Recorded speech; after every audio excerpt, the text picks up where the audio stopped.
Hi, everybody. Welcome back to another episode of Strategy, Leadership, and Impact. I hope you've been well since the last episode. It's been about a fortnight since I've posted anything, and that's because I've been incredibly busy with work, but also in my off time, I've actually been doing a lot of hiking and climbing, really working on getting my fitness up, working on getting my skills and climbing up, and that's all in preparation for a trip I have planned to Nepal early next year, about 7.5 months, 8 months away roughly, headed to Nepal. And that trip is actually part of something that I'm launching in October this year. May do a soft launch a little bit earlier, but definitely a hard launch looking at the 16th of October. Very excited about it. Anybody that consumes any of my content, whether it be the books I've written, the podcast, the YouTube channel, whatever platform it is that you consume my content, this will be another platform that you can use in order to continue to grow as a leader. That's the main reason why I started doing all this, why I wrote the books, why I started the YouTube channel, why I started the podcast, was to help others grow and to continue to grow myself as a leader. So this will be something that anybody can use in order to continue to grow. And I'm really excited about, really looking forward to it. And I hope to share more and more with you here in the very near future. Anyway, enough about that. Let's get into this week's subject. So this week, we're kind of headed into uncharted territory, not figuratively, but quite literally. And what we're going to talk about this week is actually expeditionary leadership and what we can learn from the world's greatest explorers and adventurers.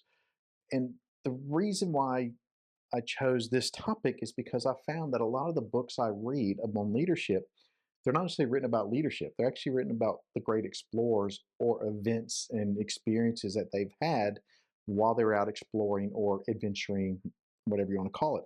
And I'll share a few of them with you, and some of these we'll talk about a bit more actually in the podcast or in this episode. So the first one, here's a book about Shackleton. So this is Shackleton, The Heart of the Antarctic and South. So Ernest Shackleton, the experience that him and his crew went through in 1914, 1915, 1916 over the period of time was just incredibly amazing. And we'll actually talk about that a bit more in the episode. A book I'm currently reading now, and actually found this at a thrift store, is called Touching My Father's Soul. And it's by Jamling Tenzing Norgay, who is Tenzing Norgay's son. Incredible book. He actually talks about the 1996 expedition to summit Mount Everest with the IMAX team. So they were filming the IMAX movie of Summiting Everest, and they actually asked him to come along, being Tenzing Norgay's son, in order to be a part of the expedition. Now, another book that came out that same season is Into Thin Air, which of course was made into a movie as well. Both of these talk about the same time frames, very different perspectives, but same events.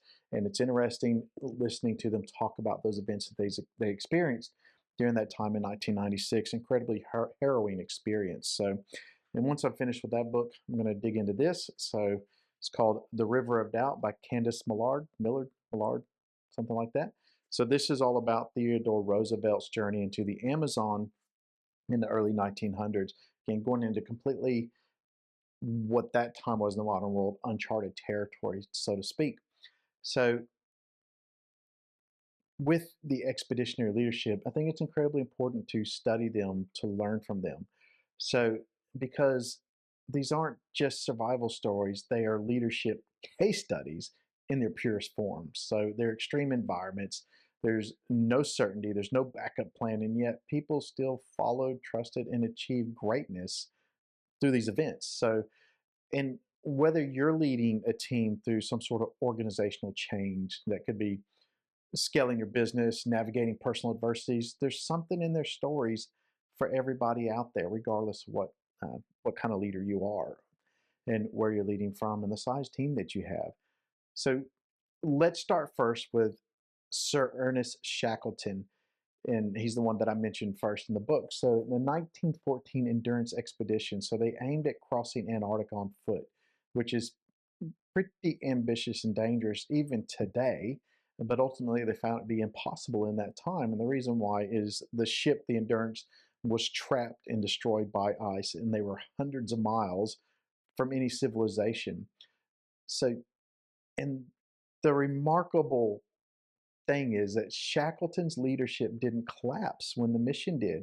It actually crystallized it. He pivoted from achieving glory to ensuring survival of his team. So, and Shackleton and his crew of the Endurance, they were trapped in the Antarctic ice pack, or pack ice, excuse me, for about 21 months, and not a single person died in this whole expedition. And he did it through presence, clear communication, empathy, and just sheer resilience that they made it through. It would be incredible if he was able to accomplish that even today. So this definitely wasn't a business as usual moment. It was high stakes leadership that he found himself in pretty quickly. And that's the first core principle from expeditionary leaders. Uncertainty is where leadership earns its stripes. So if you think about the 2020 COVID lockdowns, we had global disruption, and the leaders who steadied their teams didn't always have the answers, but they provided presence, calm, and adaptability, which is incredibly important. So I have two reflection questions for you to think about. The first one is, how do you show up when the plan falls apart? Because that's what's going to determine what kind of lead you are. And number two, what tone do you set when the pressure is on? Do you let the pressure get to you, or are you the calm in the storm? Okay. So the next one that we'll talk about, we're going to head to the Himalayas, not in the time of Tenzing Norgay's son or when did the into thin air when that happened in 1996. We're actually going back to 1953 to Sir Edmund Hillary and Tenzing Norgay, and when they made history and were the first to summit Mount Everest. But it wasn't, for them, it wasn't just about conquering a mountain. It was about why they climbed, the purpose. So they believed in the challenge. They believed in the message that it sent. They weren't driven by fame. They were driven by a purpose. They became famous because of it, but they weren't driven by that fame. They're driven by a purpose. And that's the second expeditionary principle that I want to share with you, and that is purpose drives performance. So in leadership team or leadership terms, purpose gives people meaning. It gives them their why. The meaning gives people fuel, especially when things get hard. So everybody talks about that. You got to find your why. You got to find the motivation. What motivates you to keep going? And Tenzing and Hillary, they didn't summit alone. And this is very important piece of this puzzle is they had a whole support team around them of Sherpas, porters, other people that were there, and everybody on that team was essential, just like everybody in your team is essential too to you achieving your mission or your goal or whatever it is you've set out to do. And the thing is with Tenzing, Tenzing and Hillary is that everybody believed in that goal. So if you have a team, remember everybody on there is crucial, but also everybody is important to you achieving your goal, and they need to believe in that goal too. And so let's talk about emotional endurance. In expeditions, tempers rise, people get scared, they get homesick, they get physically and mentally broken, and you learn how fast important, or you learn fast, I guess, how important emotional safety and morale are. And it's no different from your teams now. As a leader, you're not just responsible for the map or the direction in which we're taking, you're responsible for the emotional climate of your team as well.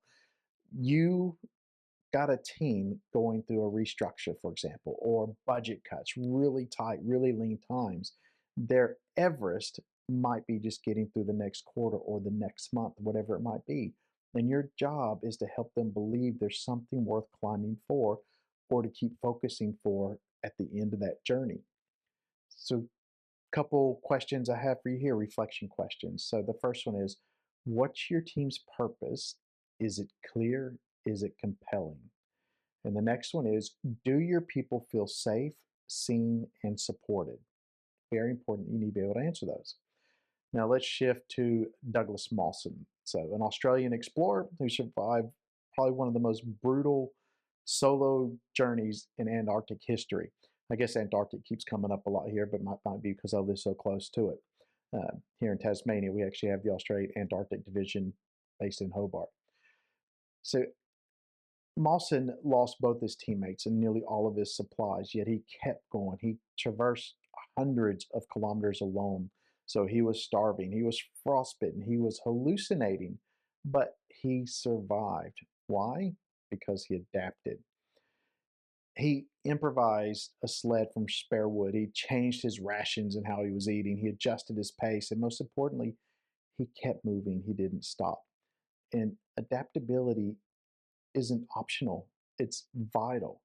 So, in today's leadership landscape, conditions shift rapidly. If you look at changes in technology, changes in legislation, changes in geopolitical situations just around the world, you can't be rigid anymore. You have to adjust the route while staying true to your destination.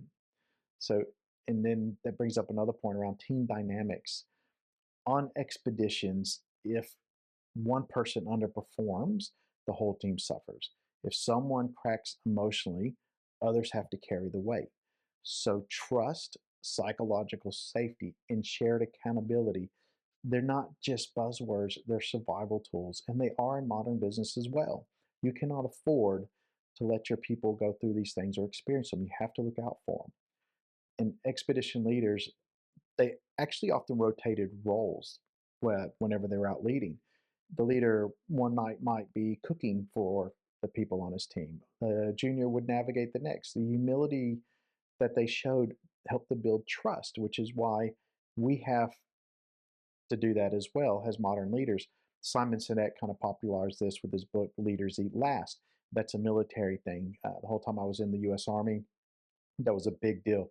You never ate before someone that you outranked.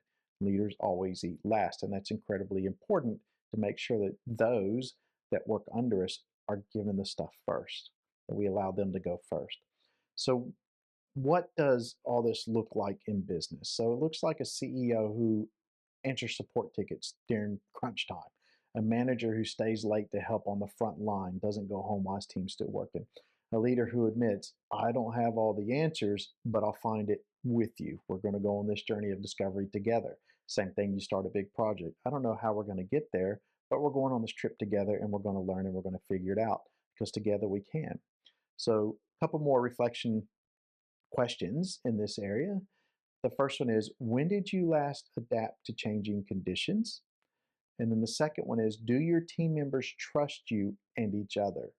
Trust and adaptation. So let's bring this all together. Why should a CEO, a team leader, or an entrepreneur care about explorers? Well, for several reasons. I'm going to tell you why. Because they teach us how to lead when we're not sure what's coming next, how to carry others emotionally through difficult terrain, how to stay committed when the summit seems out of reach. So, bringing all that together, going back to the ones that we shared before, Shackleton showed us that the real goal is taking care of your people. Hillary and Tenzing showed us that why we climb matters, so our purpose. And Mawson reminded us that adaptability, grit, and internal strength keep us moving forward.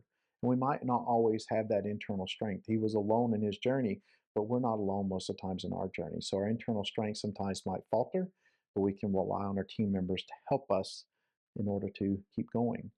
So leadership is not a perfect plan. It never is. So it's a journey. It can be hard, messy, and uncertain, but when done right, it's also deeply human, meaningful, and impactful. So thanks for joining me on this expedition into leadership. If this episode resonated with you, I encourage you to do three things today. Number one, reflect. What's your Everest? What's your team facing now or in the future? Number two, share. Send this to someone navigating uncertainty or leading through change as well. I guarantee there's someone you know out there. You might be doing it yourself right now. And then number three is act. Show up today with clarity, empathy, and adaptability. Your team doesn't need a perfect leader, they need an authentic one.